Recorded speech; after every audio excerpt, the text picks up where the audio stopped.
দেখেন অ্যাক্সিডেন্ট, দেখেন, দেখছেন? জানাবেন। আহা, অ্যাক্সিডেন্ট হয়েছে রাত্রে মনে হয়।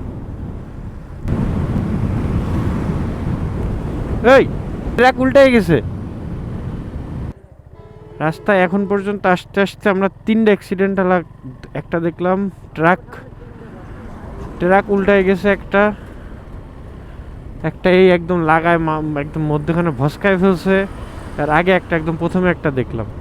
তাহলে দেখেন, একদিন সকালে জাস্ট ঢাকায় ব্যাক করতেছি, তাতে একদিনে 3টা অ্যাক্সিডেন্ট দেখছি। তাইলে চিন্তা করেন যে আসলে কি পরিমাণ অ্যাক্সিডেন্ট এখন হচ্ছে। এই দোষ ভাই দায়ভার কে নেবে? আসলে এইসব হাইওয়ে রোডে এই ধরনের ঘটনা আপনার কম বেশি রেগুলার হইতেছে। এই ঈদের আগের থেকে এখন পর্যন্ত প্রচুর পরিমাণে অ্যাক্সিডেন্টের নিউজ ভাই। অ্যাক্সিডেন্টের নিউজ দেখলে বাড়ির মানুষজন মনে করেন যে বাইক নিয়ে বেরোইতেও দেয় না। বাইক নিয়ে যে ঢাকায় আসা যাওয়া করি, তারা একরকম টেনশনে থাকে। আসলে এখানে কিছু কিছু সিস্টেমের দোষ আছে আমাদের, আর কিছু কিছু আমাদের নিজেদের দোষ আছে, বুঝছেন? এখন যদি টাকা দিয়ে লাইসেন্স করি, চোখে ঘুম রাইখা ড্রাইভ করি, আর কিছু কিছু ড্রাইভার তো আছে আপনার পরিবহন বলেন এই ধরনের গাড়ি চালায়, ওরা নেশা না করলে ওরা গাড়ি চালাইতে পারে না, ঠিক আছে?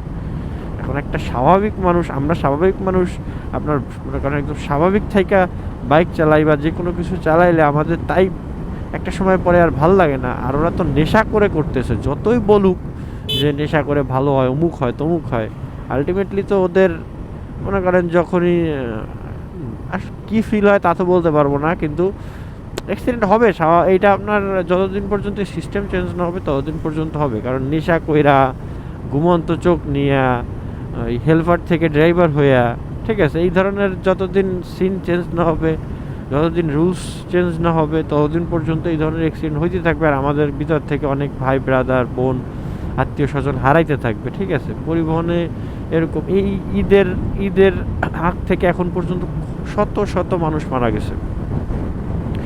আমি মনে করি যে এই বছরই আমি সব থেকে বেশি মানুষ মারা যাওয়ার নিউজ শুনছি, ঠিক আছে? তো এগুলো আমাদের যত তাড়াতাড়ি আপনার কন্ট্রোলে আনা যায় তত তাড়াতাড়ি আনা উচিত। কারণ এগুলো আমাদের নিজস্ব আত্মীয় স্বজন ভাই ব্রাদার আমরা নিজেরাই হারাচ্ছি। মানুষ হারা যাওয়ার পরে আসলে দুঃখ প্রকাশ করার থেকে থাকাকালীন ব্যবস্থা নেওয়াটাই অনেক বেশি বেটার আমি মনে করি। আমাদের এটা নিয়ে এখন আমাদের সরকারের নতুন গভর্নমেন্টের এটা নিয়ে অনেক বেশি চিন্তা করা উচিত।